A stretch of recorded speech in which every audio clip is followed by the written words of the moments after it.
Good morning, you guys. I'm going to start letting people get the notifications and come into the room. I was getting ready to do a video and upload it. I was like, I ain't got time to do no video and upload it. I just rather go live. Hey, long live Janice and talk about this. Hey, Gristle.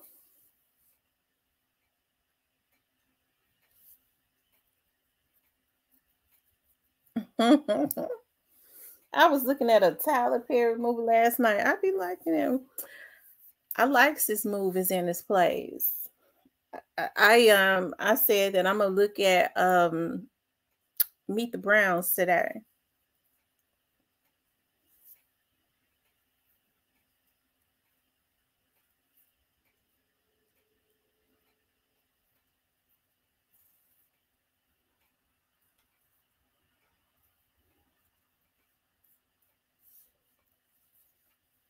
Let's see, Gristle, Michelle, New to You, The Black Barbie, Pretty Brown Eyes, Sierra, Long Live Janice. You know what? I love my favorite one of his plays is Mud Diz Family Reunion. Oh my God, it is so funny to me. I never get enough of it. I like Meet the Browns, and I love Meet the Browns, the movie, because Rick Fox is in it. And just the plot of where it is, you know, I know that it is on a studio situation, but I'd be like, I just wish I could find a house in the country and like live on a street where, of course, the houses are nice, like Mama's Family with a lot of older people. I mean, I would love that. I keep saying like when as I get older, I'm waiting for the land and stuff to start going back down. I want to build me a house on a farm and grow my own food, sit on my porch with all of my land around me and drink lemonade and rock, and then have a pond. I already got a lake with fish in it and go fishing. That's my idea of just growing old and being happy. Me too. I love all that. It ain't nothing like that good old fish that you catch and then you go and clean it and put it in the skillet, child. I'm telling you. Okay, I wanted to talk about actor Christian Key's accuses a powerful man in Hollywood of harassment. And he says it's been going on for years, y'all.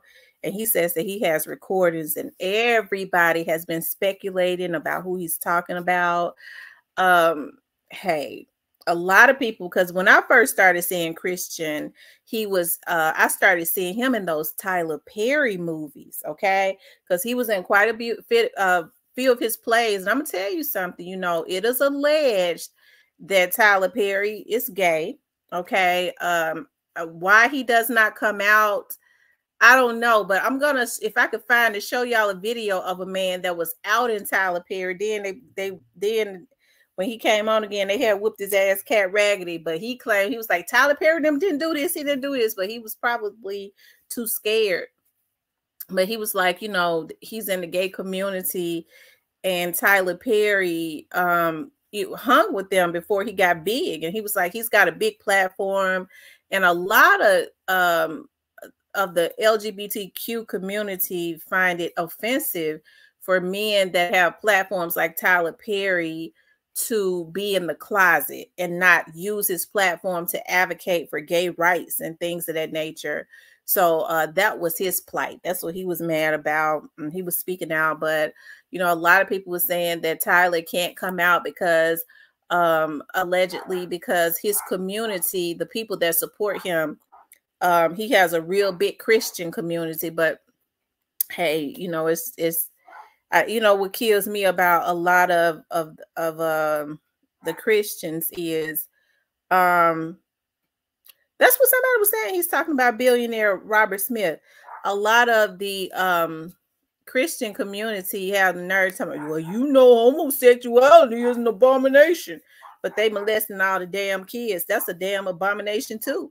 Hell, I don't have, you know, hey, I have my beliefs. I believe God made woman for man, but if two men want to bump booties, I don't have no issues with that. Just like if a man and a woman want to bump booties, right? But I do have issues with men doing something to children. To me, that's the damn abomination. They wants to pick and choose what the abomination is, right? But anyways, we want to talk about that, y'all, because y'all know how I get down. I be real blunt with it. Let me show y'all this, okay? And a lot of people have been coming forward, you guys, you know, in the wake of what happened to this Puffy situation, right? And y'all, did y'all hear that the person, allegedly the person, the fun boy that Puffy was hiring, and you know, that was doing things with him and Cassie, allegedly, I was somebody was telling me that they're saying that they found him unalived. They found him unalived, and I'm like, you know, hey, I don't know if it's true. Somebody told me that, but I wouldn't be surprised if it is true, right? Hold on one second.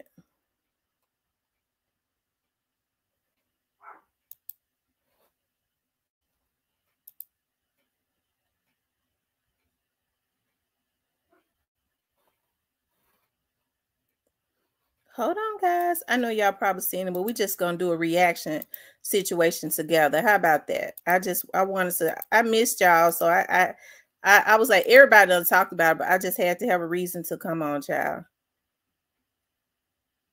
Hold on.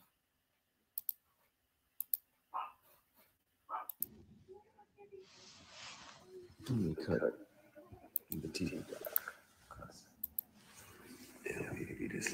What's going on, y'all? I want to talk to you about some stuff, and it's been on my heart, so I want to speak on it. All right. Good evening.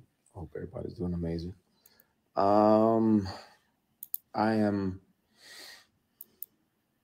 been speaking to my brother about making a declaration of my experience. What I experienced with certain powers that be that were moving inappropriately. And I really, like, it's in my bone marrow to discuss that, because thankfully God built me the way that he built me, but I'm not sure, you know, based on this person's claims and brags, that he's literally got, at the same time this person was sexually harassing me for years.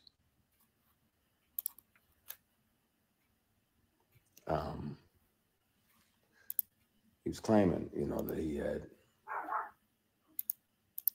multiple young black men on the payroll, and they just had to show up when he requested them to be there.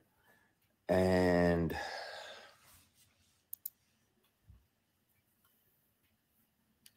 clearly that's why it felt to him that it was okay to say these things. And I want to have these discussions. I want to be transparent with y'all about that. I've done my best to forgive this person, but it happens. It happens. It's not just women that have to deal with it, but it's also men sometimes. And it'll be men tempting men. And that's why a lot of my posts over the last few years have been about taking the scenic route, you know, taking the long way around, because if that means that you can carry your integrity with you, then, and it's 11:11. Thank you, Heavenly Father, for another opportunity to connect with you. Please forgive my sins, my shortcomings, my bad decisions, and my mistakes. Please continue to guide and protect us as only you can. Everybody that's watching, It's not a presentation. If I see 11:11, I try to have another conversation with God. So thank you, Heavenly Father. I appreciate you. We love you. We thank you. In Jesus Christ's name we pray, amen. That's interesting. But there are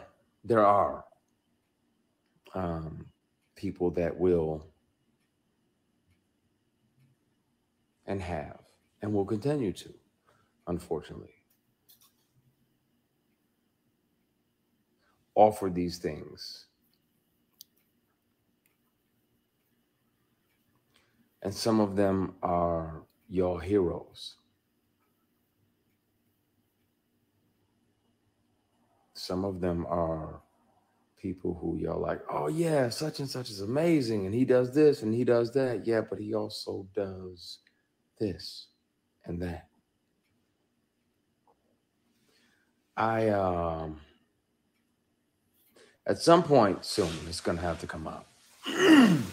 I've kept one of these on me since 05. Whether it's a keychain recorder or a pen, because most predators would check your phone. And once the sexual harassment started, I was like, well, I got to protect me, because I'm saying no, and I don't want this person, as powerful as they are, to try to get in the way of my work. So I started recording. So I have them offering me money to take my clothes off. I have recordings when I wasn't working with them or for them. I have recordings of them confessing that, the other guys that they have on the payroll, all of the above. And the difference is, the wonderful thing about confidentiality agreements and non-disclosure agreements is that they can't prevent you from turning all of those things over to the police, because sexual harassment is a crime. Attempted sexual assault is a felony.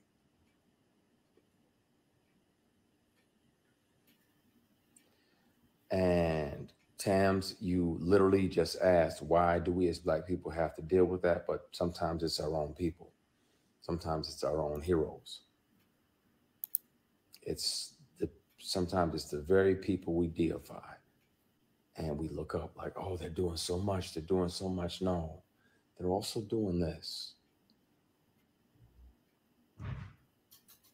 And my only reservation about naming the people, there was directors along the way like, hey, you read for this, that, and the other.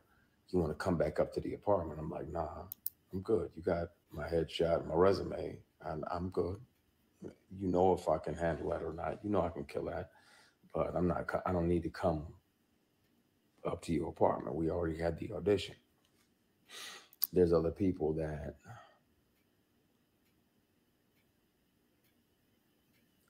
I want to say everything, and my brother was like, nah, not yet. I want to tell it on the mountain, over the hills, and everywhere.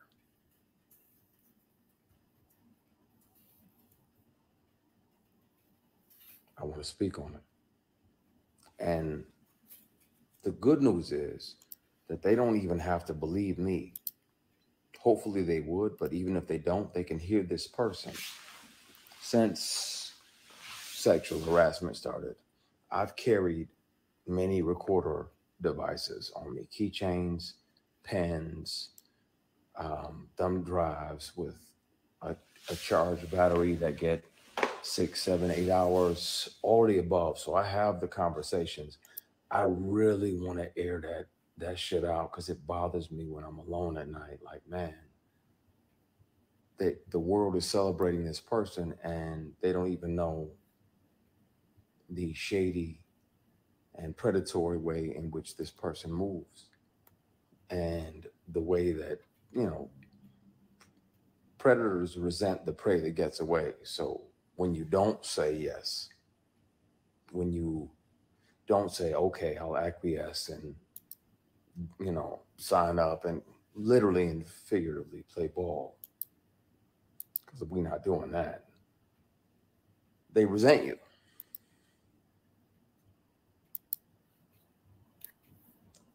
This is a conversation we're going to have, and we're going to have soon, because it bothers me in my spirit that I can forgive people. That's one thing. But yeah, P, we don't play ball. That's my brother in there. And he knows the real deal. He knows the who. I'm good. Somebody said, you don't look okay. I'm okay. I have peace. I'm literally strategically planning my next 8 moves. I'm good. God got me, because he was watching when I was offered these opportunities and I didn't say yes. I didn't sell my soul or my ass.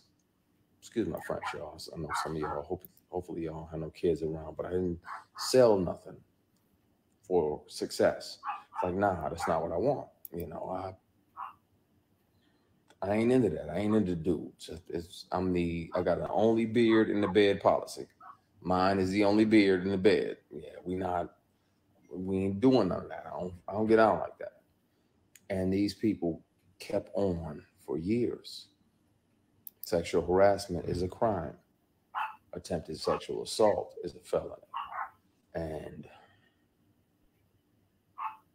where I'm at now is that in the middle of the night, I think about if I'm brave enough to name the person. I'll take a polygraph live. I'll take 5 polygraphs live. And I'll pass all of them because it's the truth. This person is a predator, and he's one of several. And it's a shame, man. But I think it's time.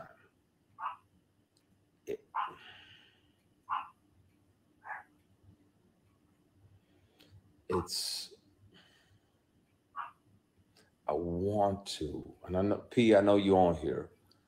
I want to say everything now. And I have proof. It's not like I'm just making false accusations.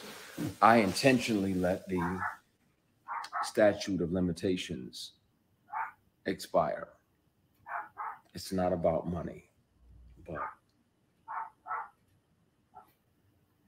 I'm going to have to take the receipts, the recordings down to the police department and let them hear this individual. I wasn't working for him in the month and the year that he showed up to my apartment and offered me $100 grand to take my clothes off. He said, I don't even need to touch you. I just want to see you naked. I declined because, again, scenic group. I got my integrity with me. I'll take the long way around. But being that I wasn't working with him and we were in my apartment, he had visited my apartment to offer me a job of this fall because the lead of this particular project was going to do something else. So he needed another lead. I recorded it because I didn't trust him. And I had told him over and over. And he still always tried shit. Just tried shit. So if people don't believe me, they can hear him in his voice. I have always kept something on me. Always. Even if my phone is off. Something else is, if I'm around somebody that has tried to sexually harass me, pressure me, intimidate me into some nonsense, I've always kept something on me.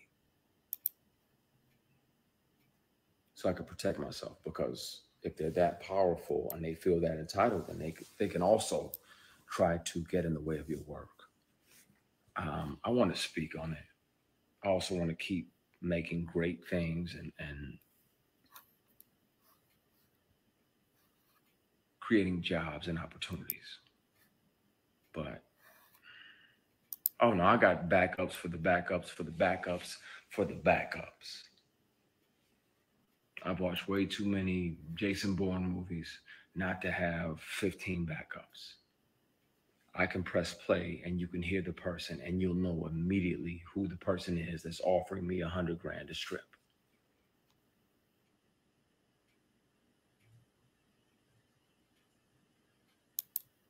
You'll know right away and it'll break your heart.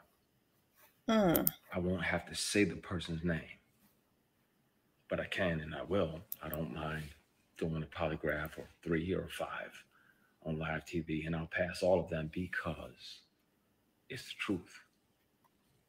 This industry is something else. It's wonderful, and we get to chase our dreams, and we get to live other lives. I get to be a judge or an FBI agent. I get to be a girl dad.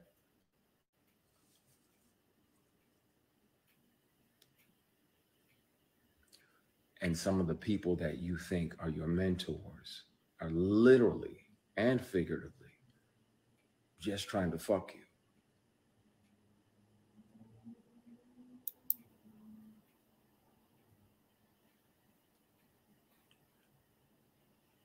I have documentation from the dealership for the car that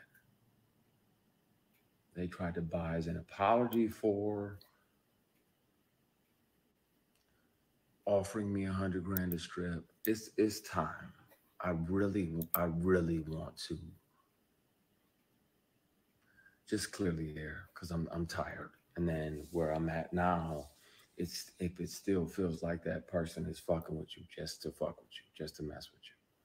The industry can be wonderful. I'm grateful, be clear, that this person showed me how not to be. When I'm a boss, people get daps and church hugs.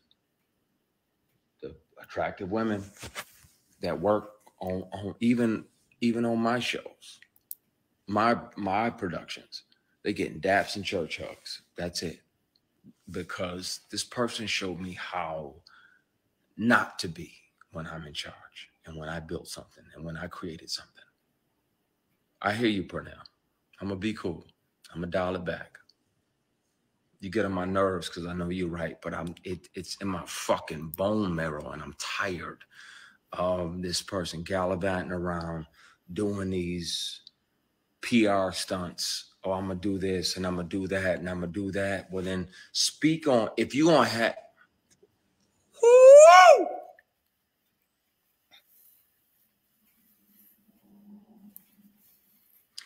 We're going to have a conversation, y'all, really soon. Really, really soon. Really soon. And I thank God that he made me the way that I am, because I know he sat back and watched, like, what are you going to do? Like, are you going to acquiesce and take this movie that's going to make 60, 70, 80 million dollars? Are you going to take this picture? Are you going to go to that late night audition, that late night table read? No, you ain't built me like that. I'm beat, shot at, stomped out more than most of the people that are here on this live put together. P, I'm going to call you in a minute.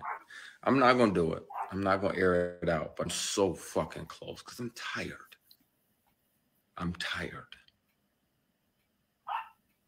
And it needs to be told.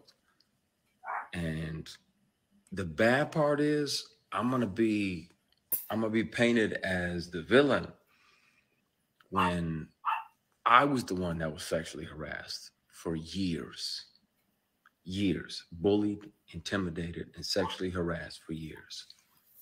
And I'm going to be painted as the villain because y'all have deified this person.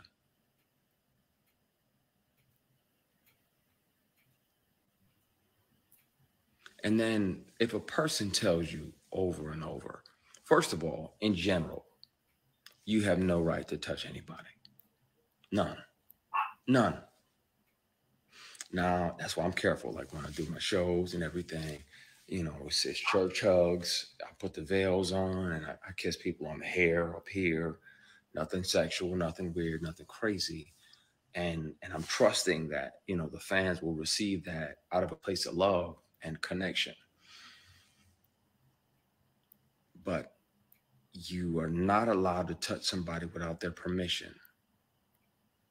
Not allowed to try to touch them in a sexual or private place without their permission. And if they've already declared, like, hey, bruh, I get that that's your thing, but I like black women and Hennessy. And so miss me with the bullshit, because I'm never going to be open to that. I'm never going to swing at that pitch. Like I'm batting for this team over here. God made ovaries and fallopian tubes and vagina, labia majora, labia minora, uterus. This is wonderful over here. So I'm going to stay over here, like chill. And then this person still tries to grab you, physically grab you.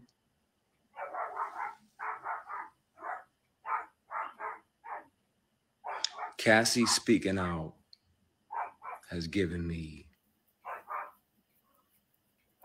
has reminded me about not just me, because it was brutal going through it, because it lasted for years.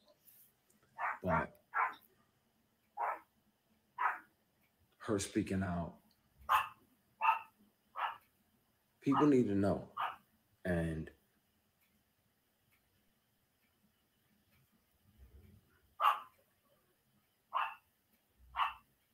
the funny thing is, predators like that, they resent the prey that got away. They resent the prey that got away, the prey that didn't fold, the prey that didn't acquiesce and say, okay, you know what? I'm going to go ahead and take this L and sacrifice my morals for this opportunity. Nah. That was around the time that I was considering going back to Michigan, 08, 09, because work was slow and the work that was coming was offered with a side of penis. And yeah, that don't do nothing for me. I'm batting for y'all team. So, yeah, at some point soon, I've spoken with my attorney trying to figure out how to deal with it. It's never been about money. I literally intentionally let the statute of limitations pass. It's not about money or being able to sue. But at some point, really soon, the police report is going to be filed, and I'll turn over the recordings of the inappropriate behaviors and the inappropriate offers, and I'll turn over the paperwork for the car that was bought as an apology for offering me $100,000 to take my clothes off. And y'all can hear him. His voice is very distinctive. And I want to empty. I'm tired of carrying this shit. There's a reason now why I fight more than ever when somebody wrongs me, and why I almost too aggressively speak up is because I wasn't brave enough to then. And I regret not being able to be strong enough, and I resent that part of me that wasn't strong enough to speak up about it. It's taking everything in me not to air out everything and put all the recordings online, put all the paperwork and the PDFs online. There's no reason that this person's company would be on the bill of sale for a vehicle unless it's right after the time-stamped recording of him offering me $100,000 to take my clothes off. He said, I don't have to touch you. I just want to see you naked. I'm like, what the fuck? What? Like, you know, I'm not into that. I don't fuck around like that. I don't do that. What the fuck? What? Leave. Get the fuck out. Get the fuck out. Get out. I thought you were my brother and my friend. And this definitely has nothing to do with my brother who's in here. Be clear. I thought this person was a brother type figure, a mentor type figure. But for you to continuously throw these opportunities, you know good and damn well all it ever was you pretending to be a mentor trying to get some ass. That'll never happen. I don't bat for that team. Yeah, but I gotta get off of here and talk to my brother because I'm so fucking close to just airing everything out. I'm just dumping everything online in the morning. I'm tired, man. I'm not forgiving myself. I didn't do anything wrong. I wasn't brave enough back then because somebody said, forgive yourself. KG, it's heavy on my heart, man. And I'm tired. And we around here deifying people that go out and do this, and I'm gonna do this, and I'm gonna pay off this, and I'm gonna pay off that, and I'm gonna pay off that. But at the same time, these same people are predators. I'm not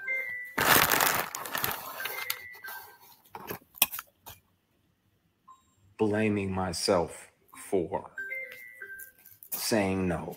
I'm not blaming myself for almost quitting acting.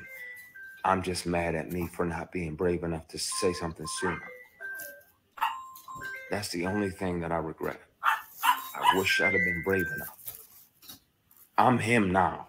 I know who I am. I know who God built me to be. And I'm not afraid of those consequences. My concern is that a lot of y'all are going to be like, man.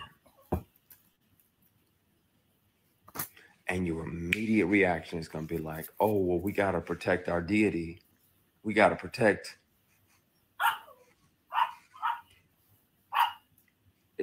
It's going to have to happen. I'm interested to see which peers are mad at me because it may interfere with their work. But yeah, you get a grown-ass man that knows that you're heterosexual and you're sleeping off Hennessy in his guest room because he says it's safe. Because I know I'm bent, so I'm after a big party. Won't say what type, won't say where. I'm asleep. I'm gone because I'm 4-5 Hennessy's deep and not short Hennessy's either. And this dude tries to climb into bed with you. So you spaz out, push him out, like, what the fuck? Get ready to leave. He apologizes, blame it on the alcohol.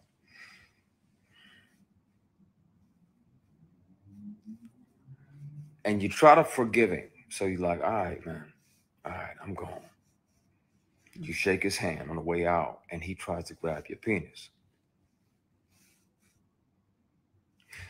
He tries to shake and grab your equipment.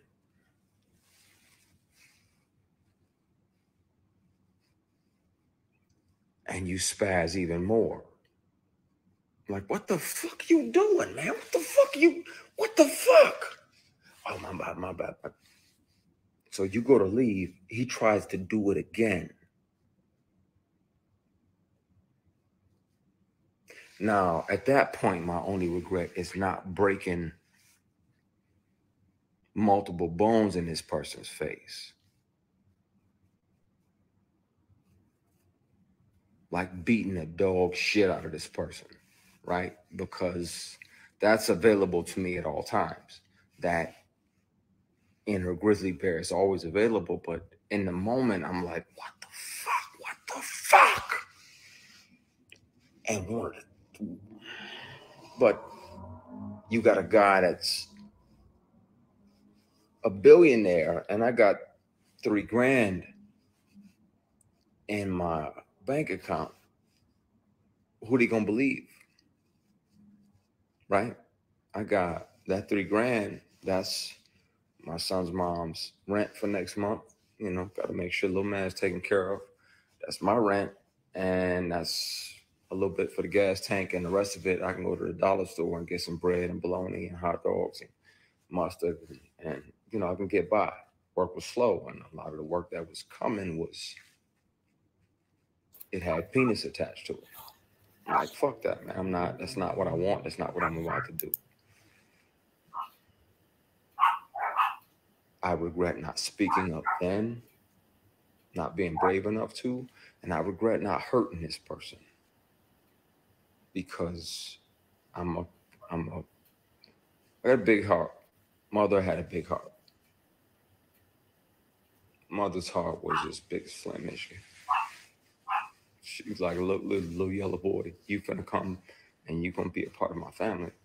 And I always try to think about things, you know, and not lash out, even though I wanted to, even though I want to. I'm mad at me for not hitting him. I'm mad at me for not speaking up and saying something. Because between that year and now, how many young Black actors have fell for that? How many of them, and you can hear him say it on you can hear him on the conversations. You can hear him on the conversations. You can hear him say that he has several guys, multiple guys on payroll, 6 figures a year, that pop up and they do whatever he wants and they go back home. So they pop in, they grab their ankles, they do whatever he wants. And I'm like, I'm not finna fucking do that. I'm not doing that. I don't want to make it that bad. I want to be able to shave in the fucking morning without any grief or any regret, or any shame waiting for me in the mirror.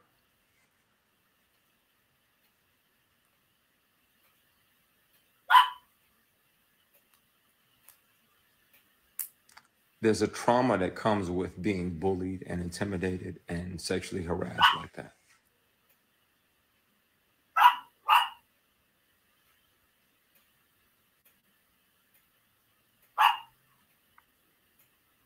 And the bad part is, when the truth comes out, a lot of y'all in here are gonna be like, man, I don't believe it. And you can watch me on whatever news station. I'll take polygraphs live on TV. You can hear the recordings yourself. Person has a very distinctive voice when they offer me $100 grand to take my clothes off.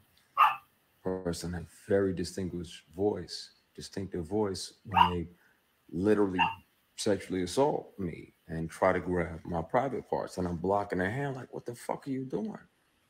And he's like, oh, my bad, and tries to do it again. Some of these people are y'all heroes. Some of these people y'all have deified and set up on a stool or on a stoop.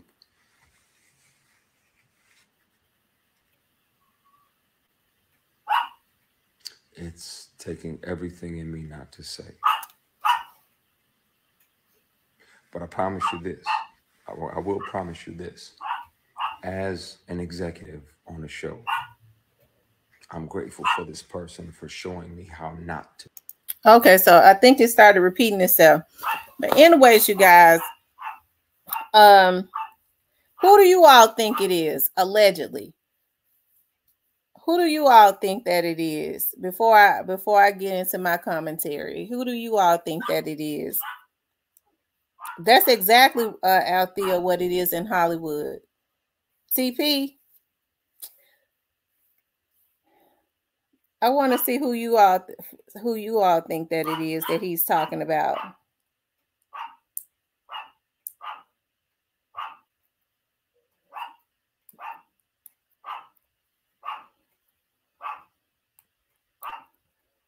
Let's see, Christian Keys, Terry Crews, and Kendall.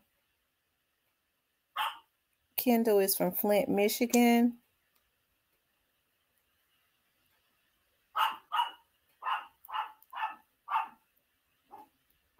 Hey, Chastity. I think it's the manager Terry Crews talked about for VME.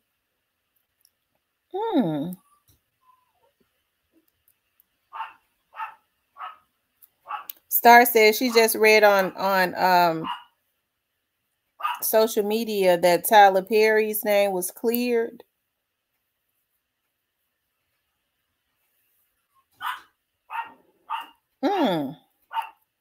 I've heard some people say, do y'all think that it was Puffy?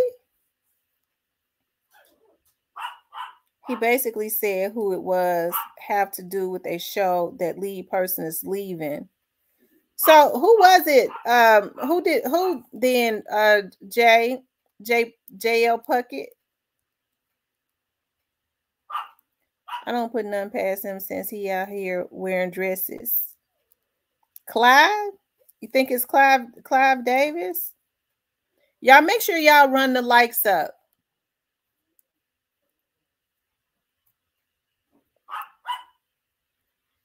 Well, he tried to say he was a billionaire. I doubt that he's a billionaire, though. You're right. And he has not. Didn't he say he give millions of dollars to the HBCUs? I don't believe it was Tyler, but I don't know who it is. Okay.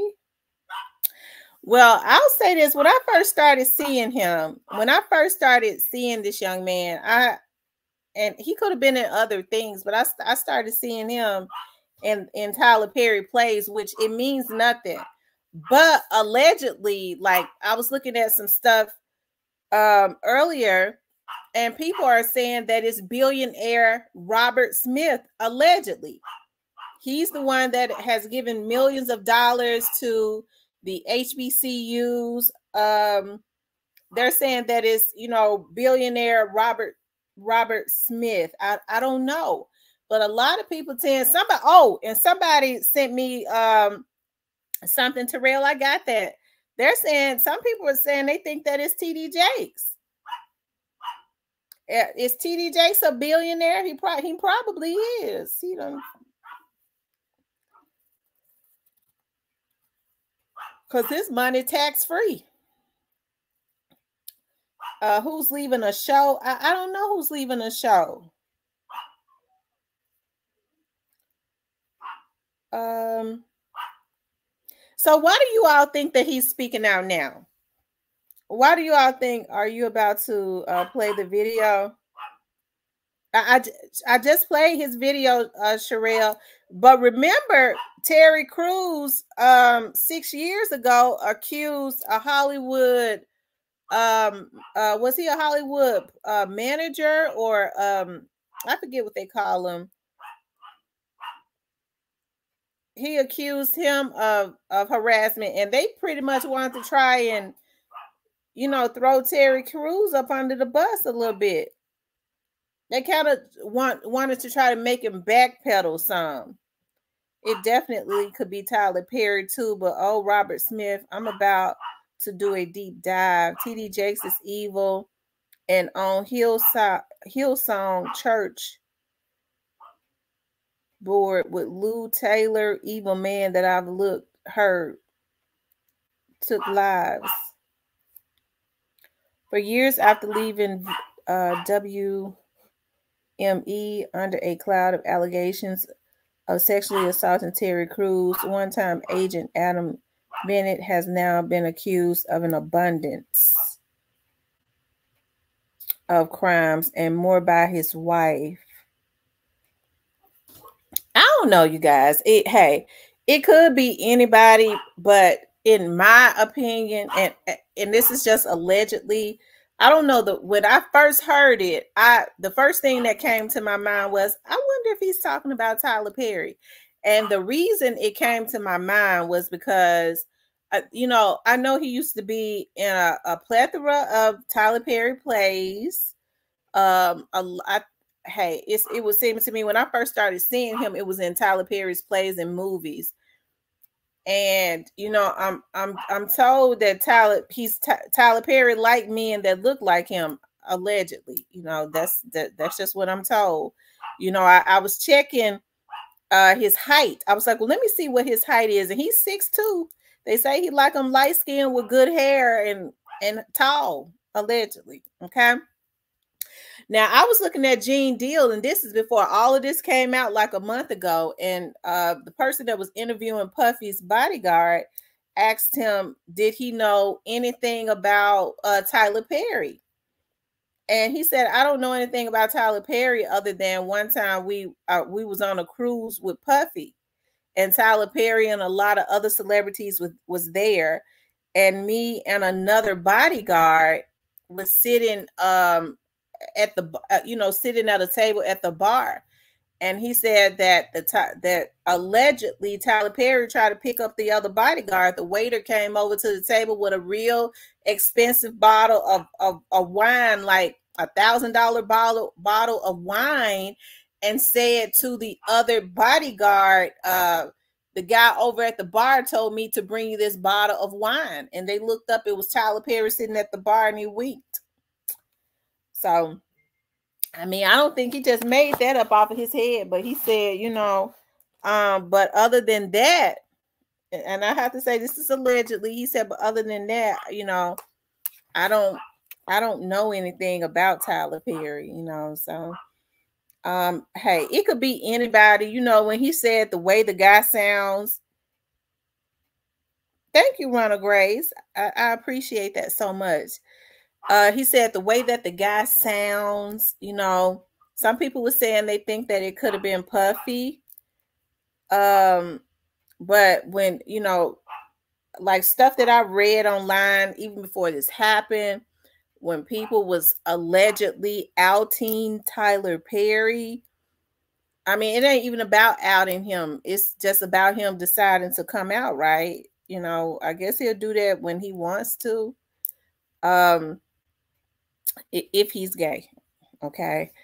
But people said that he had a type, and his type was tall guys that was light skinned, the pretty boy type with pretty hair. I think about Rick Fox, and y'all know Rick Fox is gorgeous. Okay, Rick Fox is gorgeous. And so I remember somebody asking Rick Fox, how did he end up getting in Meet the Browns? Y'all, I love looking at the movie Meet the Browns so I could look at Rick Fox's smile. That smile melts me, okay? And he was like, well, Tyler Perry, they were in Beverly Hills, and Tyler Perry, he was trying to rush and get across the street to somewhere, and Tyler Perry was in his car and saw him. And he said later Tyler Perry said, he didn't even see Tyler Perry. And he said later Tyler Perry said when he saw him, he recognized him. He was like, I got to put him in one of my movies. Hey, it worked out good, but hey, Mr. Keys began working with Tyler Perry back in 2005. And he stated that's when it began. Wow. Like I said, hey, a lot of stuff that allegedly that has happened with Tyler Perry. Hold on, because I want to bring this up. A man broke into his studio, didn't it? Hold on.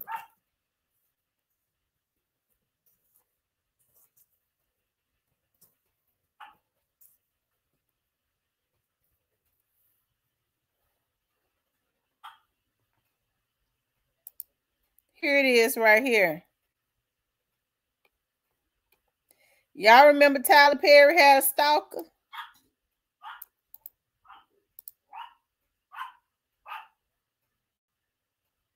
Hold on, y'all.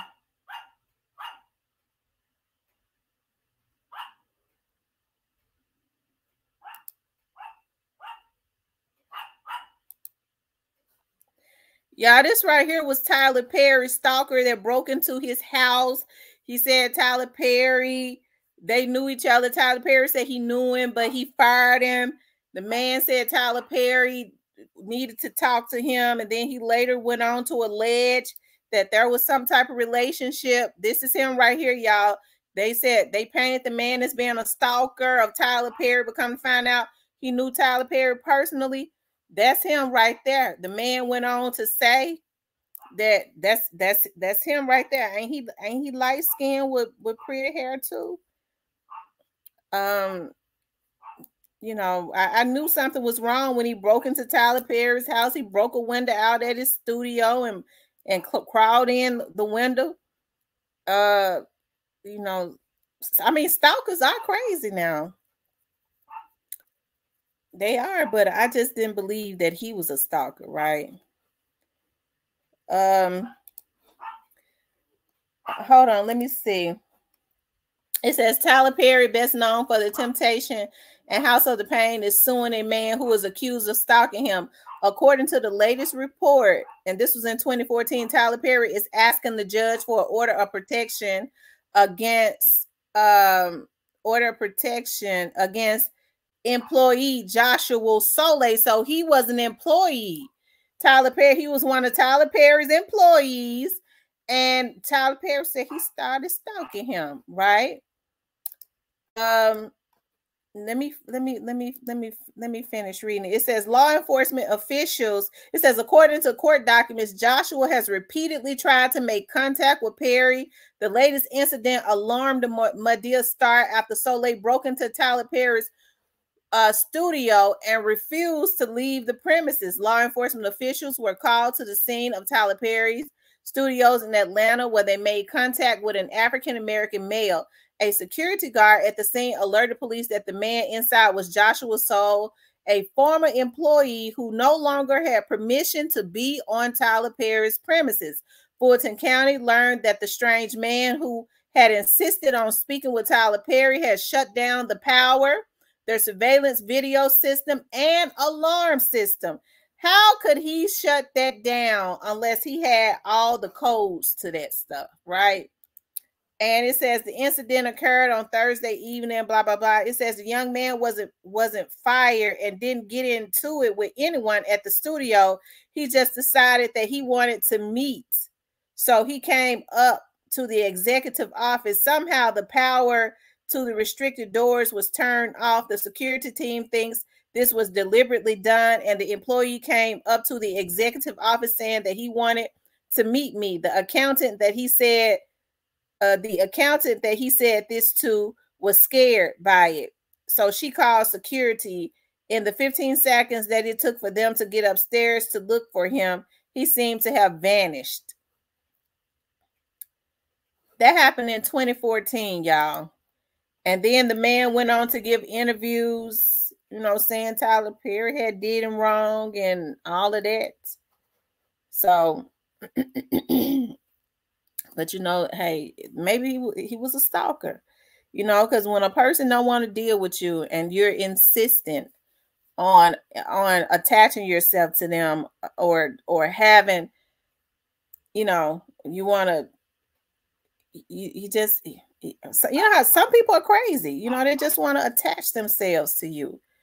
That is stalking. Okay. Anyways, that was another incident. Hold on one second, y'all. I want to show y'all this.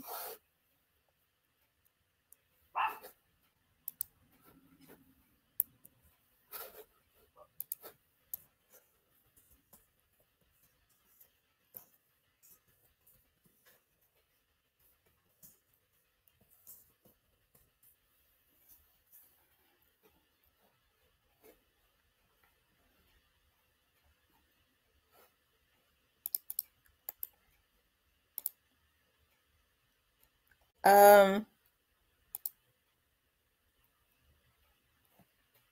don't see that video. I had wanted to show y'all the man that got beat up.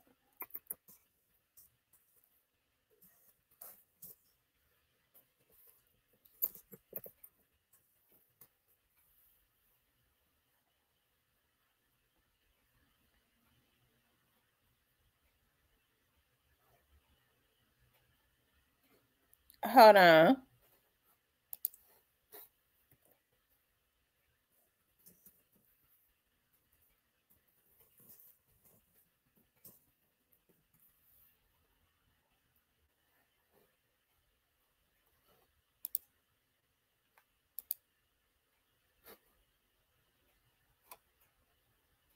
But you know, we're not saying that it was Tyler Perry. We don't know who it is, but this right here is the man.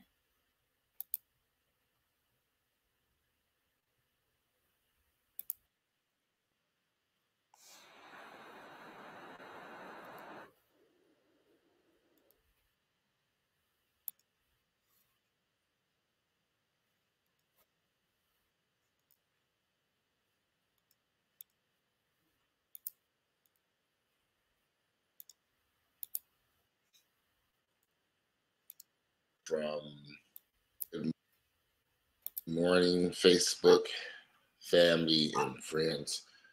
Today is Wednesday, and I did a video last week, and I talked about my friendship with Tyler Perry, and I got a lot of comments and a lot of responses from a lot of people and were furious that I would out him or anyone. I want to say that I've always felt that there is no correct or politically correct way to out someone. Okay, so this video was done 10 years ago, and the reason I'm not going to play all of that, that was the young man who talked about Tyler Perry, about how they took it personally that Tyler Perry would not come out because they supported Tyler Perry in the struggle. And then when he became this billionaire, this millionaire, he decided to leave the gay community behind and deny it, according to this man.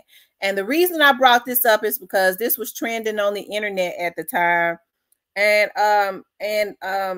you know, then when we saw the man again, when he did another live, his arm was in a cast, and his eye was hanging out. Somebody, unknown person, had beat him up real bad right after he did that video, and but he was adamant about it didn't have nothing to do with Tyler Perry. He just didn't know who it was. Okay.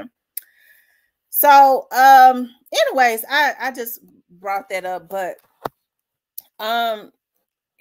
you know, hey, I think Christian Keys, he seems like he's in a lot of distress, and I think it's because I'm hearing that show that he's produced, because he actually wrote a book. That show was inspired by a book that Christian Keys wrote, that Queen's whatever that show is that he's producing. And you know, with the show getting so much rave reviews, and I'm hearing that a lot of people look at it, I've never seen it, right? But because I don't look at I'll look at a few movies, but if it ain't no crime stuff, no CIA movies and FBI movies and stuff, for some reason my brain don't function right. That's the type of stuff that I look at all the time. And so but anyways, and I do look at a few Tyler Perry movies when I want a laugh or something. But it seems like that Christian is in a lot of distress, and I think it could be the more that he's getting bigger, because I hear when you start to get bigger in Hollywood, when you start to go up in Hollywood, okay, you know, there are things that are required of you, and it looks like to me he's in a lot of distress, because somebody is probably requiring something of him, and it's probably more than one person, right? As a matter of fact, he did say it was more than one, right? That is requiring him to try and sell his soul. And you could tell that he's a Christian. I believe him. I don't think it has anything to do with extortion, because the man right now is at the top of his game. I think people are dangling his career in his face. If you don't do this like everybody else has done, then you could kiss your career goodbye. And so I hope everybody stands behind him, because we ain't just knowing now that Hollywood is Hollyweird. We see what they do to children. We seen when they was talking about the casting couch, what they was doing to women.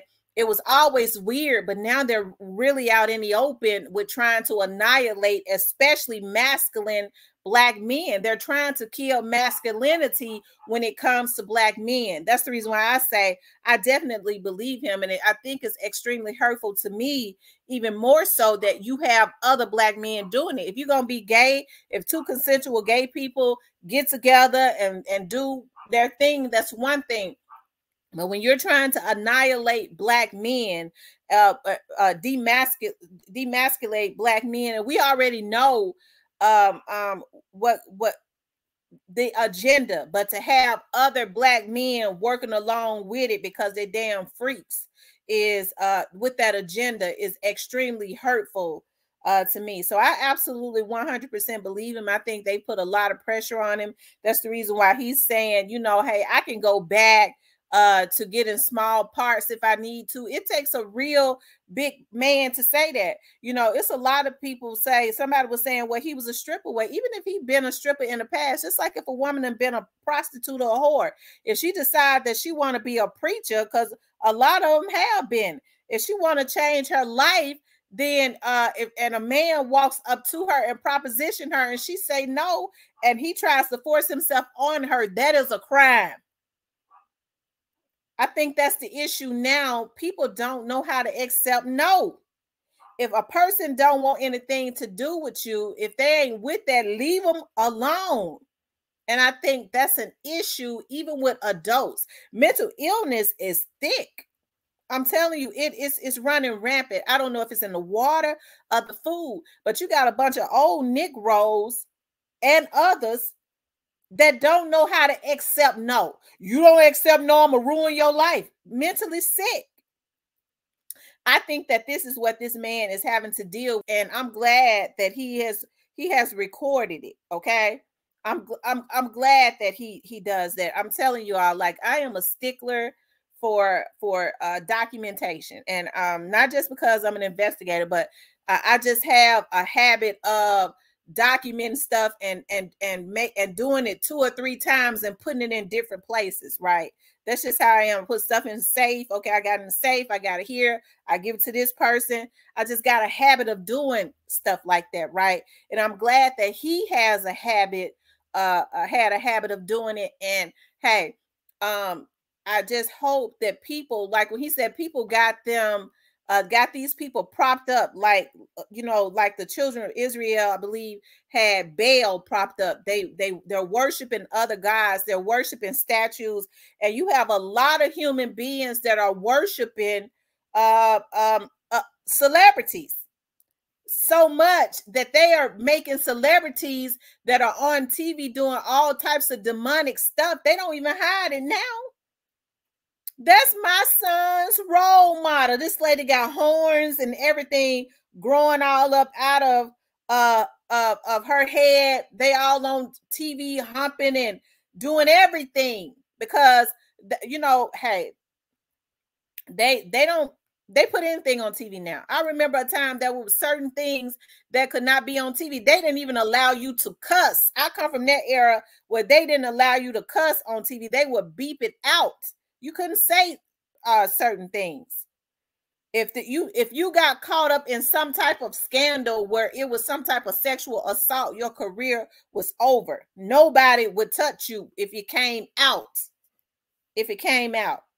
But now, you know, people are so desensitized. You know, that person was sexually assaulted. Well, you know, I had went through it because, you know, I was sexually assaulted too. So if they went through it, I got to go through it too. Well, it's just normal. It ain't a damn thing normal about somebody violating you. But people have become so desensitized. Somebody violates you and attach themselves to you and cause blunt force trauma. People feel like it is okay. It ain't okay. That's one of my pet peeves. And we see it on here, which is the reason why I'm going all out on these niggas on here that violated me.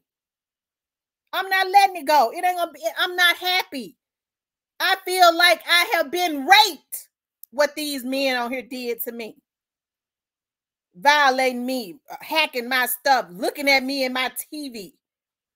Dang, I got more sense than any of them. Well, she crazy. They crazy. They call you crazy when they think that you ain't got proof of what they done. Okay? So I understand this man. I understand. No, I'm not gonna let it go. That's the reason why I talk about it, because I ain't letting it go. And the more I find out, the madder I get. You don't assault me on the internet, and then when you think, well, we got her information, we tied. Now, motherfucker, it ain't over until I say it's over. Either you gonna die or you gonna go to jail. I stand on it. Okay, I'm gonna see you die of a damn overdose, motherfucker, or you gonna go to jail. It's one of the two. It ain't over until I say it's over, and it ain't over. Y'all violated me, so I understand. Okay, what this man is going through. I understand it. Right?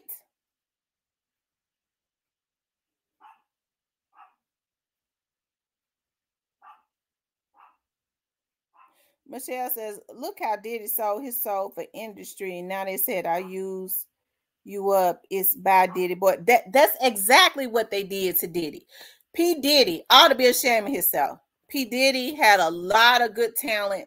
You don't hear about nobody that did anything that worked with P. Diddy, okay, that is real wealthy. The only reason why Faith Evans might be wealthy is because of some of those royalties that she got coming in, you know, from Biggie. And I like Faith's music. It's a lot of her songs that I still like, that I still listen to and got got downloaded. Okay. But you don't really hear about Mary J. Blige. You know, she might have been famous. See, people like to associate fame with wealth. They've made sure that fame and wealth is not associated at all, right? Fame and wealth is not associated at all. And so Mary J. Blige is real famous, but we saw how Mary J. Blige was having all types of trouble, right? Financially. She was having all types of trouble financially, you guys. So Mary J. Blige, I don't know how wealthy she is. Okay, I don't think she is that wealthy. I don't believe that she is that wealthy, right? But you know, Diddy had a lot of, no reason why she went broke at a point, right? Diddy had a lot of, you guys, he had a great roster. He had artists that had great music, and you hear a lot of those artists talk about how they're destitute, how a lot of them filed bankruptcy, how a lot of them have had to have mental breakdowns. And then what ends up happening is P. Diddy turns around when he does this to those artists. He turns around, you guys, and blackball them and won't let anybody else work with them. P. Diddy did this to artists and to these artists, you guys, for many, many years. And I think it's a darn shame before God. And so he did this with the industry and worked with these big time producers in the background to help take down all these black artists when, I mean, everybody could have got wealthy. I feel like any artist that has the talent should be the one to get rich first. They're the ones with the talent.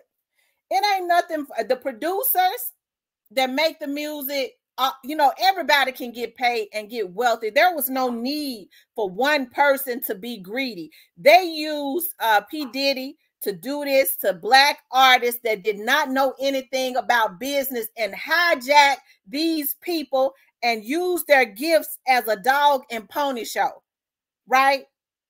They hijacked them financially. Man, I'm gonna make you famous, and you have to be careful. These young boys need to be careful when these folks, I'm gonna make you famous. Okay, now, okay, damn the fame. That's the reason why I have a lot of respect for Young Dolph. I want, where the wealth at? Because I'm trying to leave some financial wealth. I'm trying to leave some generational wealth for my family. Okay, so if I had a choice between being famous or rich, hey, I want to be rich, but it's unfortunate that a lot of people go say, I want to be famous, because they don't understand that fame and generational wealth is not associated. It's supposed to be, but they have detached it to take advantage of nothing but the black community. These young black artists with all of this talent, black people are very talented. Rap created in the black community. All these black boys are supposed to be billionaires. Instead, you got all of these other races have hijacked them and used cuckabug heads like P. Diddy as a vehicle to go into the black community and hijack these folks and take advantage of them. And now they done gave him that nigga call. Hey, you done did it for 30 years. We don't need you no more because everybody done found him out. Ain't signing with him. Don't nobody sign with bad boys because they know how he get down. So now they can't really use him no more. They're going to give him that nigga call. We don't need you. You done hijacked and destroyed your own community. They, believe it or not, it's somebody else that's waiting to be raised up to get in to take Diddy's place to hijack their own community. It's a darn shame what black people do for money. Then they say, we can't never overcome. We ain't gonna never overcome as long as we got cuckabug heads selling out for a dime. Okay? Now Diddy want to holler about this is what they do to black men. He wasn't saying that when he was annihilating black men, when he was doing what he was doing to women, they said allegedly, and I believe him, they said Diddy like men that he knew didn't swing that way. It gave him great pleasure to see them men get on their knees and beg him and do sexual favors that had never been with other men. They said that was the greatest, he felt like that was the greatest gift to him. Okay, so now they done used him up, got him to usher in a lot of this stuff. Diddy himself, y'all, started ushering in the early 2000s that, and I don't mean no harm because Latino women and white women are all beautiful. We're all beautiful. But let's not make no mistakes. They used Diddy to usher in that Latino women and Asian women were the exoticas, when black women have always been the exoticas. Okay, but that's what he started doing, making these cuckabug head Negroes think that anything other than a black woman was desirable, right? That's what he did when white men, that's what white men wanted, because now what you see nothing but white men marrying black women, okay? And they living a good life. I ain't got nothing against no interracial marriages. Okay, be with who gonna treat you right and love you right, right? But they single-handedly used P. Diddy for that. They used P. Diddy to usher in a whole lot of stuff in the black community. Now they're about to throw his black ass in the garbage can. I already have, and I don't care.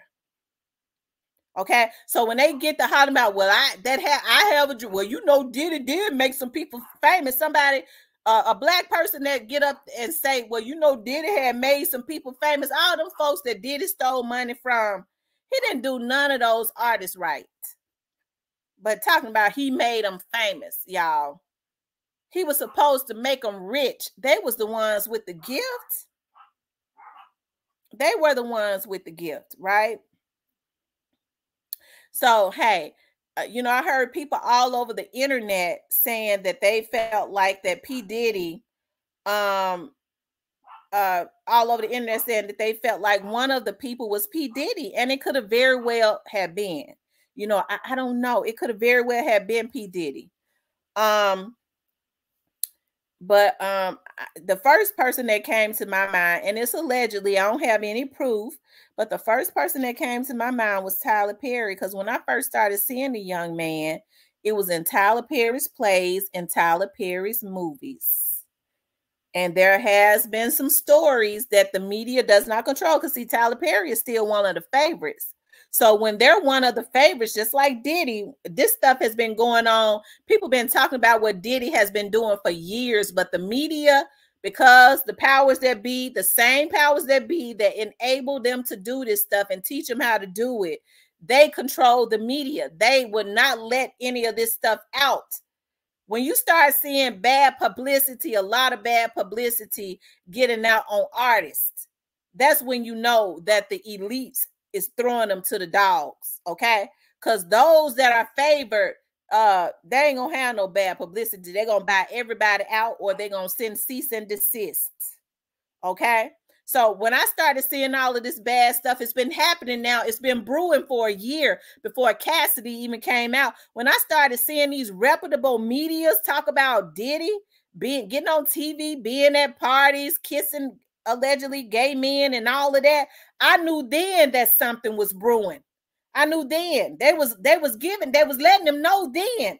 Whatever he did to make them mad, they was letting them know, we get ready to throw you to the dogs if you don't sit down. Okay?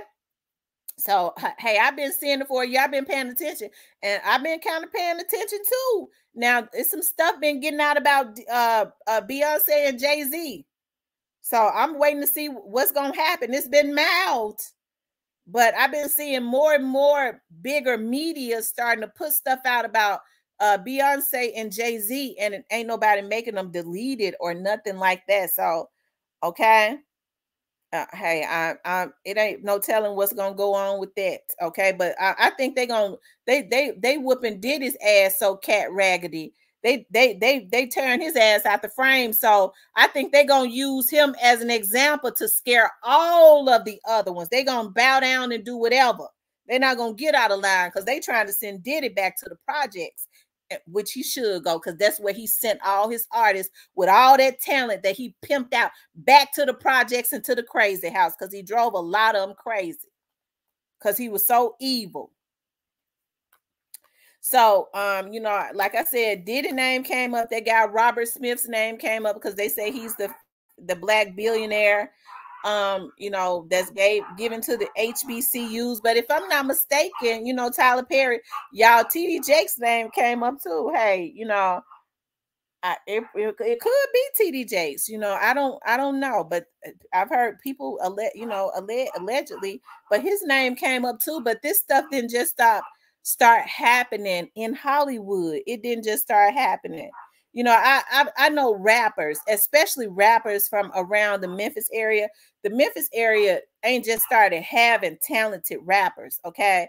The Memphis area has always had talented rappers. Even before Yo Gotti and them, Memphis helped to there was a lot of trend setting.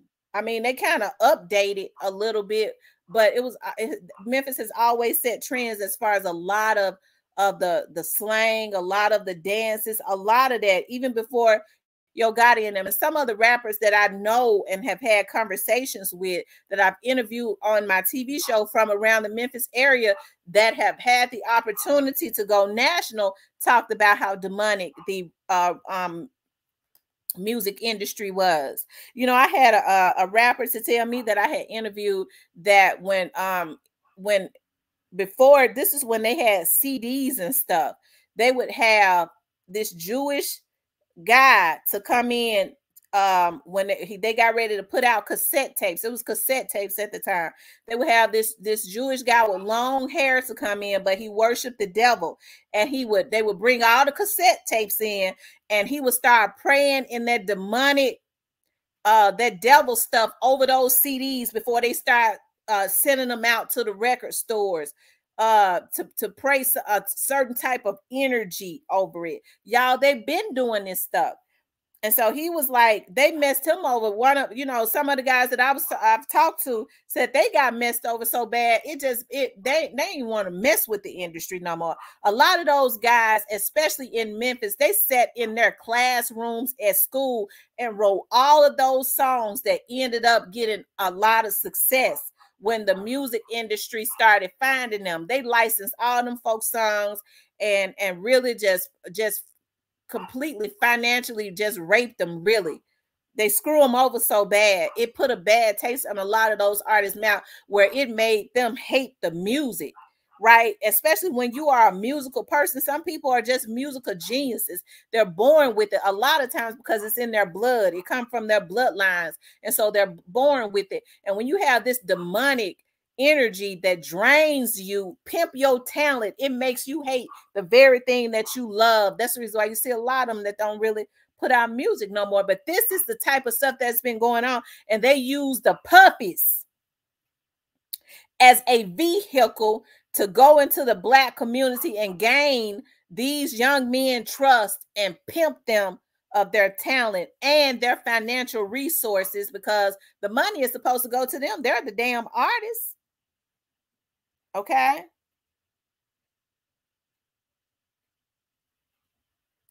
K-Love says, yeah, the #1 group out of the Memphis 10 got some dark stuff swarming around. So, y'all, I'm happy that he's coming out. But the thing about it is, I think that people should definitely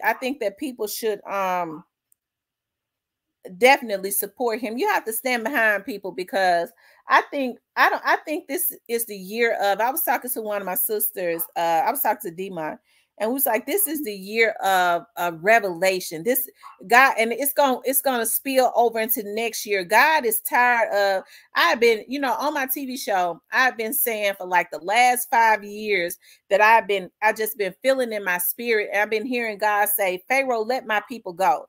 So this is an exposition. God is putting a lot of this stuff on display and exposing these people. It ain't for us. It ain't meant for God's people to be broke, busted, and disgusted. That's the reason why he gave us the talent. He gave you the talent because he says your gifts will make room for you. So he give you the talent so that you can go and prosper. And you got a lot of these devils that see your gift and want to pimp your gift and your anointing. That's the reason why you have to be very careful. They know a lot of these black boys that come up out the hood don't know nothing about business. They supposed to be the big dogs. They look at that as an example to come. Memphis is full of talent. Every other little dude you see in Memphis, if not all of them, they all got a damn talent. And so I feel like, just like what Young Dolph was doing, a lot of these older guys that's in the industry have a responsibility to try to protect all of that talent that's in Memphis, right? And show them or teach them or have some type of class to teach them about business, or at least try to point them into that direction. But a whole lot of them working with outside sources to come in and snatch up the Memphis talent and make a fool out of them and hijack their resources and pimp their gifts. That's what's going on. That's the reason why when y'all hear me say that Young Dolph was definitely a diamond in the city of Memphis, and more people, instead of going against him, they should have been trying to get like him so that they could have all came together. They could have had the whole South sewn up and worked to actively pull God's people out of bondage.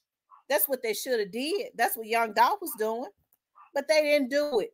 Instead, what they did was they shot themselves in the foot when they killed one of God's prophets, because the prophet comes to liberate God's people. And Young Dolph had an assignment to try and help to liberate the slavery that's going on with our people in the entertainment industry. They don't do it to nobody but the black people. Puffy has signed white folks, and you ain't never heard no white artists. He ain't had very many, but you ain't never heard no white artists. I believe Adele came through Puffy. You ain't heard Adele talk about Puffy hijacked nothing that she ever did. I bet you he wouldn't even tried it with her. He wouldn't have tried it with no white artists. He hijacked all of the people in his community and left them destitute. Okay. So I'm happy that there is an exposition. I believe Christian Keys, and I had my feeling of who it was when it first happened, and my mind, and this is just allegedly, it went towards TP. It could be the Robert Smith guy. It could be Puffy. It could be TD Jakes.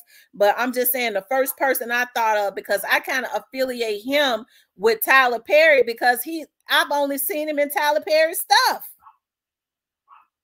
And I think now they're putting pressure on him because his show is so successful. They're saying that the more successful you get, you have to sell your soul if you're going to consistently go up. Okay. And so I think that's what's going on, that this young man, a lot of pressure has been put on him to annihilate his manhood.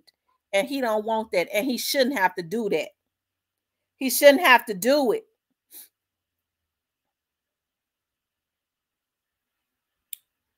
Right. He shouldn't have to do that. So I stand behind the brother. I do. I stand behind him. I stand behind, I think about this, and I was doing some research on this, y'all, and it's been going on for so long. I think, can y'all remember the movie? And I hope I'm saying it right. Poltergeist. I think it was Poltergeist, where the lady was saying, "Come to the light, Carol Ann. Come to the light, Carol Ann." Y'all remember that movie, Poltergeist? It's an old movie that came out in the 80s. And y'all remember the little girl, Carol Ann, with the little girl with the blonde hair? She ended up dying. They claimed pneumonia. Well, I was doing, I don't know why I thought about that movie. Out of all the movies to think about, I don't know why I thought about that movie. I think I got curious about what if that lady that used to say, "Come to the light, Carol Ann." I said, I wonder if that lady is dead. And so I started doing some research, and I found this little article. These are different articles talking about what really had happened to Carol Ann. That allegedly Carol Ann they said they was doing Carol Ann. Y'all, Hollywood has always, and Corey Feldman said that, he said the number one problem in Hollywood is and always will be pedophilia. And so Carol Ann's mother dropped her off, they say, at this casting call or whatever. She was supposed to do an audition. She was there with all of these producers, all of these male producers. They said they don't know if Carol Ann's mom knew what was going on, but why would she always feel so comfortable to drop her child off with these male producers? Okay. And so they said whatever happened to Carol Ann, it got really sadistic and it sent the child into a shock. What a lot of people don't know is Carol Ann's mother, they ended up paying her off. Okay. Carol Ann's parents and stuff ended up getting paid off, but they said it always happened, but they started using, this time they use objects and stuff on their child that is sent her into a shock. Okay. It sent her into a shock. Y'all can go look at it yourselves. Okay. And that's actually how she died. And because they paid her parents off, they was able to cover it up. Y'all, it's a darn shame that this stuff has been going on for a very long time. I know y'all know about Shirley Temple. Shirley Temple talked about how they talked about how things had happened to Shirley Temple. That was dating way back in the 50s and stuff. What these producers and stuff, these casting directors was doing to Shirley Temple, it caused her to have a drinking problem, right? So this stuff has been going on forever. And to see people in our community joining in to continue these atrocities and stuff that has happened to children and happened to women, and now they're doing it to men, it's a darn shame before God, y'all. That's not supposed to be going on. So I look at this as an exposition. God says Pharaoh gonna let my people go. And that is what is happening. When it's all said and done, with all this demonic stuff that go on, there is still a God, and he is still almighty. And when he gets tired, it's going to come out anyways. That's the reason why I say, God, have your way. Let it all come out, because it's supposed to have came out anyways. They talk about how the internet is the devil, but God says, I'll make the enemy the footstool. It's the very thing that they call themselves the internet, that they use, created, brought about for other demonic stuff that God is using to expose them. Okay? Because with the TV medias, it was very controlled. It was very controlled. They could blackball you. We didn't, if they didn't want you, wouldn't be seen no more. But now you got the internet. Okay? You got the internet, and people are able to really get their message and stuff out. So I just feel like it's an exposition. But as it relates to Christian Keys, I think something new has come up, and they're dangling his job and his livelihood in his face and got him up under a lot of pressure. and he refuses to allow them to annihilate his manhood by getting on his knees and sucking somebody's penis. Okay. And it has ran him straight to the internet, but I'm glad he got the proof. But, you know, people can't turn the blind eye. We can't go and prop these people back up in high places that they never had no position in anyway. Some of these folks got celebrities in high places that they should only have God anyways. Well, you know, Beyonce, that's my God. They went and made a church of Beyonce in down there in Atlanta. Okay. So I'm happy to see all of this stuff going out. Okay. I'm glad he's got the recordings. I'm just happy about all of it. I'm tickled pink to see it starting to come out and play out before everybody's eyes. You know why? Because when God starts to tear something down and people start putting pressure on these people, and the way to do it is to start backing away from them with your resources. They don't understand nothing other than, well, we ain't gonna support you no more. They don't care about you cussing them out. They don't care about you fussing. They don't care about you crying. They don't care about nothing other than you pulling back your resources. When you stop supporting them and demand a change, that's when you stop supporting them with your finances. That's when you're going to see a change. You can't fuss and then support them. That's an oxymoron, because they don't give a damn about what you feel. But when you fuss and you pull your money back, that's when you start to see a change. But we have to collectively stick together instead of being jealous. It's some men looking at him now saying, I'm glad they doing that to that light-skinned nigga because he think he fine anyways. You know, jealousy is as deadly as the grave. Okay, the Bible says that jealousy is as cruel as the grave.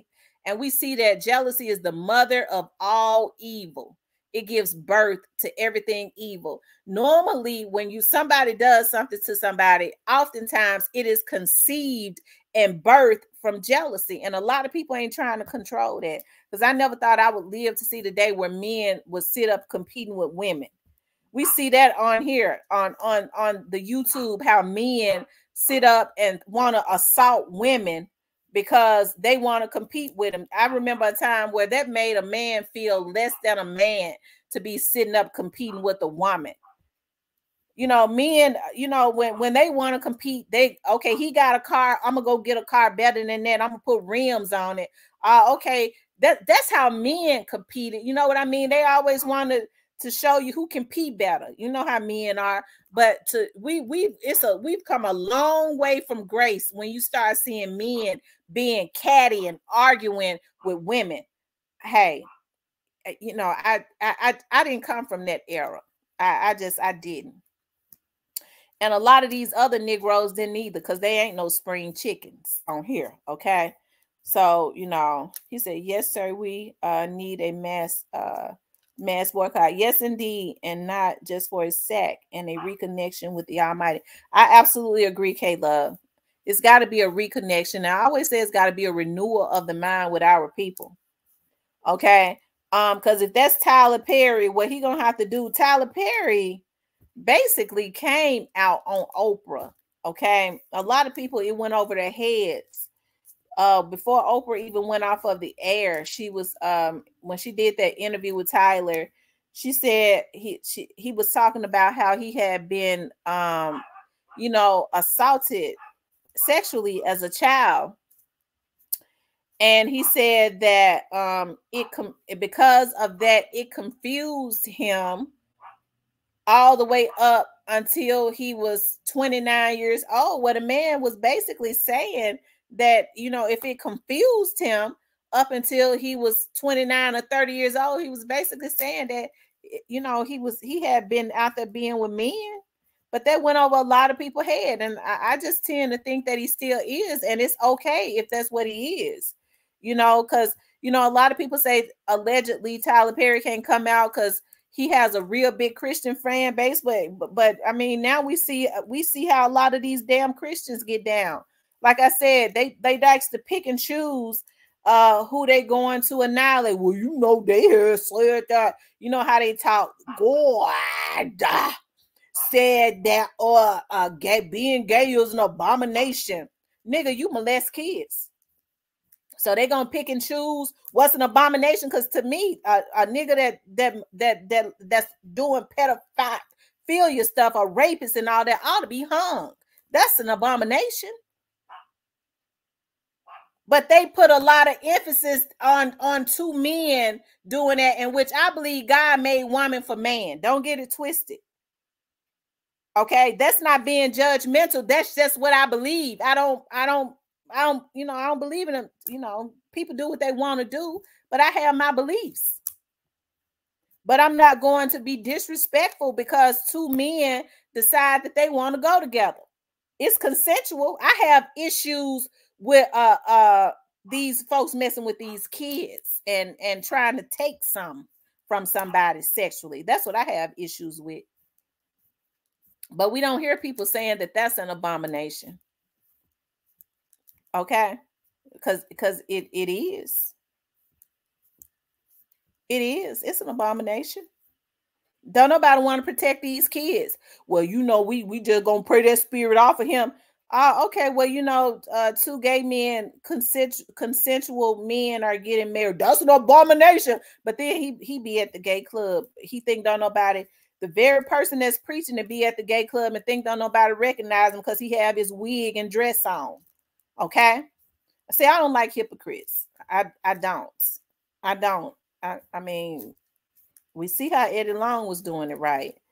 So, anyways, like I said, because you know we start getting into that tend to offend people because I say that I believe but I don't let people control me either. Now, I see. One of the things that's one of my pet peeves is when I say, well, you know, I believe God made man for woman. You know, I've never had any fantasies of being with no woman. And excuse my French, if I got any family member on here or any people on here, you know, that are Christians that think the world of me, excuse my French, what I'm getting ready to say, but I don't you know, I don't have any fantasies about being with no woman, and a bitch better not touch me sexually. And I wish a nigga that I get with would ask me, baby, can we have a fantasy? Because I'm going to get that shotgun for that bitch ass nigga. Excuse my French. Because I don't get down like that. You're going to respect how I feel. So I have an issue with a person saying, well, you just being judgmental. You don't like gay people, sis, because you don't go that way. That's trying to control how I feel. And I don't let people control me. That makes me fire engine mad. Okay, makes me hotter than fish grease. Okay. But I feel like children are not being protected. Okay. Because oftentimes when you see people that go that way, it is because they were not protected as children. And I believe Tyler Perry when he says it confused him, because often that's what it was. You hear Donnie McClurkin talking about that, because I read his book. Okay. Because I like to read. I'm nosy. I like to go and read people's autobiographies. Okay. And I read his autobiography, and he talked about how his uncle and his uncle's son, okay, did that to him, and it messed up his sexuality. And when he was a teenager, when he knew that it was not right, and he started going to a lot of the deacons and stuff in the church to try and get help because he wanted some deliverance, they started doing it to him too. They started taking advantage of him too. He said it was the women in the church that started teaching him how to act like a man, how to handle himself like a man, how to sit like a man, because when he went to the men in the church, they took advantage of him. That's what's in his book. Okay.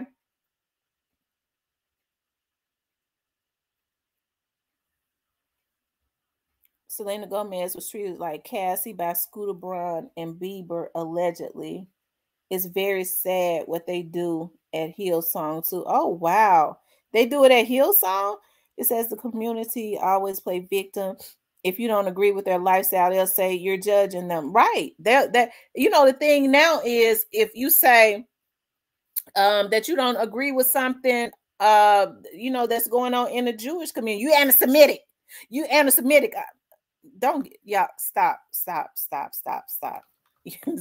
Stop me, Lord, because I'll get started. Y'all know how I am.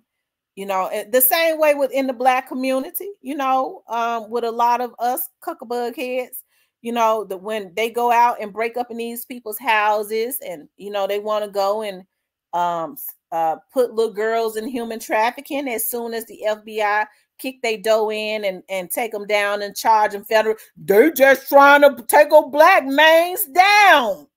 That's what the cuckabug heads say. Nigga, nobody made you go snatch them little girls. They just don't want to see a Black man doing good. You think you're supposed to do good by putting little girls and women in trafficking and prostitution. But then get the hollering about they just don't want to see. They just doing it because I'm a Black man. And what makes me mad is the Black men ain't handling that, because ain't no other Black man supposed to feel comfortable enough to be in the community doing nothing to the women and the kids. Okay? But instead, they want to see how far Scooter can go. I'll never forget when I was working for the Memphis Police Department, they ended up arresting some men. It was some men in the neighborhood saw this guy snatch this girl and take her into an abandoned house and start assault. He started sexually assaulting her. And instead of them doing something about it, when he finished, he called all of them in. And when they got down, they were saying, well, we didn't want to do it. You know, we just did it because, you know, bruh said it was okay. You see a girl screaming and hollering and got a sock in her mouth because she's screaming and hollering because she don't want this done. And you think it's okay? But then they mamas come down there. They just doing that to my son because we live in South Memphis. They know we poor Black folks. That's why they doing that. That little girl was fast anyway. That's why don't nobody take our people seriously, y'all. That's why I say it has to be a renewal of the mind within our community.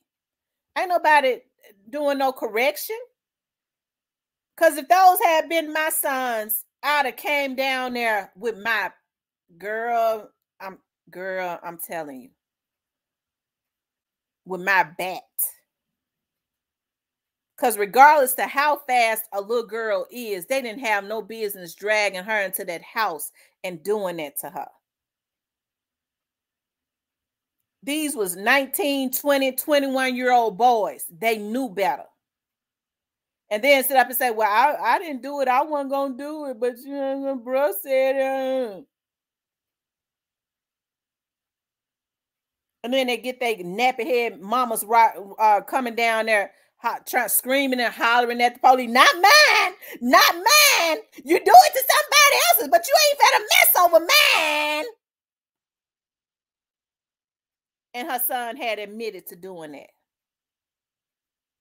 So, child, it has to be a renewal of the mind in our community.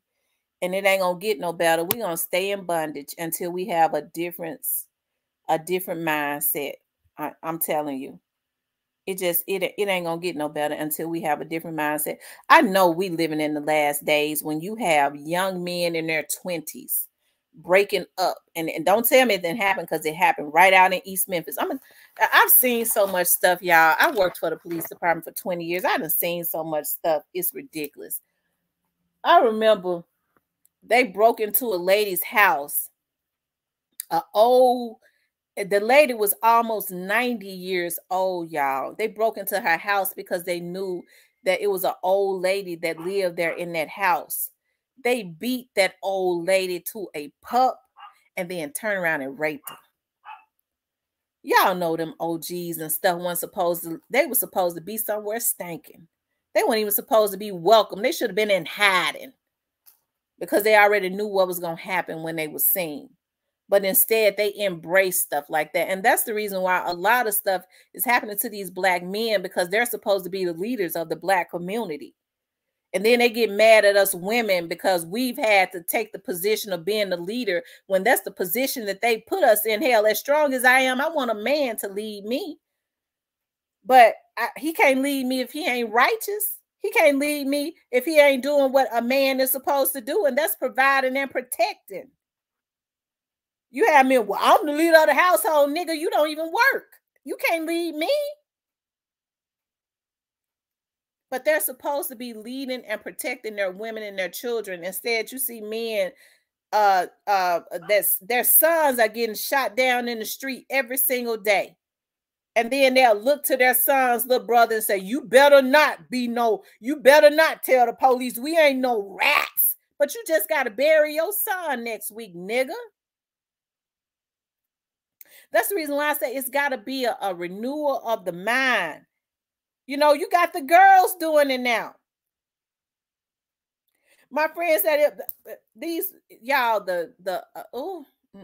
it's too bad.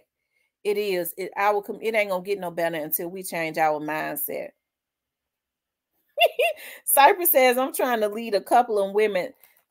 Non-Cypress, you supposed to lead your wife and your children. And that's the reason why these men getting knocked all over across the head now, because they got too many lustful spirits on them. Trying to be with more than one woman is getting them hurt.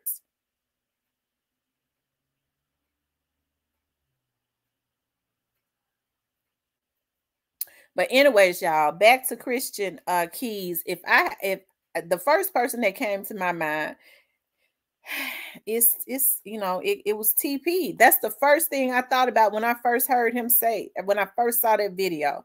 Yeah, and I believe it was yesterday. I was like, I wonder if it's Tyler Perry, because I've only ever seen him in Tyler Perry movies, but you know, it could be he's played in other stuff too. So it could be, people are saying it's Robert Smith, he's the billionaire. You know, somebody just said that allegedly Tyler Perry's name has been cleared. So maybe he has cleared Tyler Perry's name. You know, I don't know, but maybe he has. If it's not Tyler, we're not accusing anybody. We're just saying we don't know. But whoever it is, I hope this prompts them to get some act right. I hope that it does, because this stuff has to stop in Hollywood, so that, you know, it's a lot of people, because it's a lot of people that's talented enough to be in Hollywood, right? Y'all know that, but they're not in Hollywood. And I think it has to do a lot to do with God protecting them because of the evilness. And it's time for God. I think God is ready to start promoting his people that truly love God and that live for God, and he has truly given them a talent. It's a lot of folks ain't even got no talent, but because they down with a lot of that devilish stuff, they blackball the people that have morals and just prop up these other folks. And we go, how they make it? They ain't even got no talent. That's because they're just propping people up with no talent and suppressing the ones that's got talent because they got morals. And God is tired of that. I think God is going to start raising his people up and removing all of these evil people, exposing them and removing them. And it couldn't come fast enough. Okay. Ronald says, all I need is one good woman. I'm a loyal Leo. You're a Leo. Shout out to the Leos. I'm a Leo. I'm a Leo woman. I'm a Leo too. That's the reason why y'all hear me roaring all the time. I'm real. I fuss a lot, but you know, I'm cool. I be fussing. They said Robert Smith is one of the billionaires.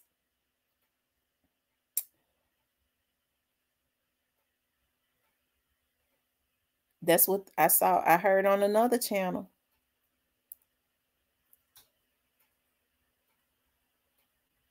Thank you, Vaj Veggies. I'm definitely, when people ask me all the time, what's your sign? Believe it or not, though, when I'm not on here, when I'm not on my TV show, if you see me out somewhere, when people see me out, I'm real quiet and reserved. I sit off by myself. If they get offended, they go, but you was talking like this, and that. And I go, okay, well, yeah. I'm not real talk. I'm really shy and reserved. A lot of people don't know that, though. TT Baby says, don't work and want to sleep all day. That's what it is, TT Baby. They don't work. They don't. Showball says he was born August the 8th. Shout out to all the Leos. I don't mean no harm, you know, but the Leos that's the best sign. I don't mean no harm, but the Leo sign is the best sign. That's the lion. I'm definitely a lioness. I am obsessed with lions. As a matter of fact, I think I might look at me a lion documentary today because I love looking at lions. I study everything about lions. I love everything about them, how they hunt, how strategic they are. I just love everything about lions. Right, Irvin Mack, you absolutely right. All of my friends that I grew up with, ask Vanessa, they go, we can't believe that you actually doing some stuff like on TV or on doing a vlog. You don't even talk. You don't even talk to people. You're too reserved. That's the reason why I don't go out a lot, you know, unless I have to, because I'm so reserved.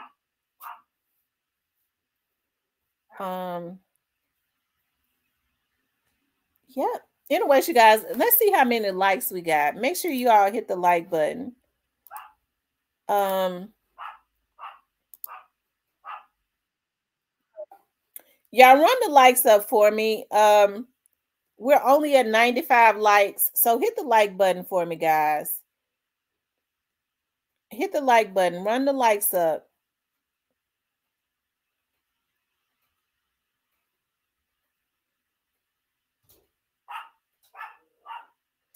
Yeah, Jeff, you always say that. Leos don't have big egos. Leos have big hearts. I have a very, very, very big heart. I'm real free-hearted. I'm gonna tell you how I feel. Okay. If you come to me, but I mean, I don't. Leos have very big hearts. You know, I was thinking about that one day. I was looking at this. I was like, I don't see how people can sit, like, even if I get ready to go somewhere, if I know I'm gonna have some food, I'm not selfish. I'll call and say, how many have y'all eaten? Because I know I'm hungry. I'm gonna be walking in there eating. I can't sit there and eat in front of everybody. Okay, well, I'm gonna bring something for everybody because I'm not getting ready to sit and eat in front of everybody, especially if I know that there are children. If I know there are children there, I'm automatically taking some more food because kids, whether they eating or not, they're gonna want to eat again. But people can be so. I know I got the biggest heart now. The only flaw that I think that I have, and I don't know if this is with all Leos, if you cross me, you don't have but one time with me. Because when I love you for real, whether you my friend or my family member. I love people very hard. I'm very territorial of my family and friends. I'm very protective of my family and friends, and I love them for real. I love them so hard. So if you cross me, you don't get another chance to scar my heart like that. So when you cross me, I tell people, before you cross me, you better think about if you're gonna be okay with never having me in your life again, because that's what it's gonna be.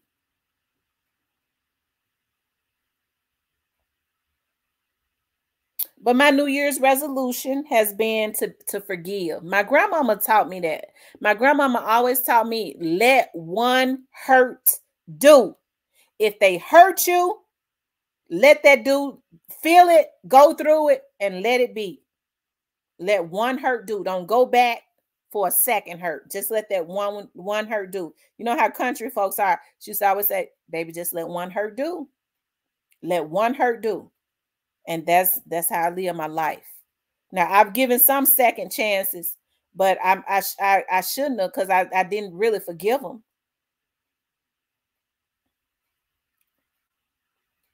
She says, Scorpios, we do have big hearts. Unfortunately, it can get us some messed up situations sometimes. Absolutely. I'm very giving. I am. Like, folks say all the time, you be giving people information, you be telling them how to do this and that. You need to charge for your knowledge. I be wanting to see folks do well. It's enough for everybody. Like, I mean, as far as my profession, I charge for that. But as far as trying to put some people up on some game on how to get some money, I don't be thinking second. I don't have a covetousness spirit, but I have to be very careful. I like for people to be upfront with me instead of trying to be sneaky and sly about it. Now, I don't like for people, if I'm selling this, people walk into my office, into my investigator company, and they'll say, well, can you run this, and that for me? I go, yeah. Well, can you tell me, if they see I'm a black girl, you own this? Well, can you just tell me how to do it? No, bitch, get out my office. That makes me mad as hell, because they don't walk into them white investigators' offices and do that. Oh, excuse my French. That makes me mad. You have such a big heart. The world needs more of you. Thank you, Vaj Veggies. But anyways, you guys, I'm not going to be on here long. I just wanted to get on here and talk about that. I'm going to get back on tonight. But what I'm getting ready to do is, y'all, I have not eaten. I got to break my fast. So I'm getting ready to grill me some chicken and look at a movie. And then I think I'll get back on tonight. But I'm getting ready to grill me some chicken. And I think I might either make me some baked candied yams, or I might make me some Spanish rice or some yellow rice. I don't know. But anyways, you guys, I spoil me other half for sure. Yeah, it's good to spoil yourself. But I love you guys. Make sure you guys hit the like button. I've enjoyed being on here with y'all. I miss y'all. That's the reason why I had to come on, because I've been working. A sister been working. And but I'm gonna come back on tonight though. Make sure you guys hit the like button on your way out. Be safe. Have a good Sunday dinner, and love on your family. Okay. I'll talk to you later.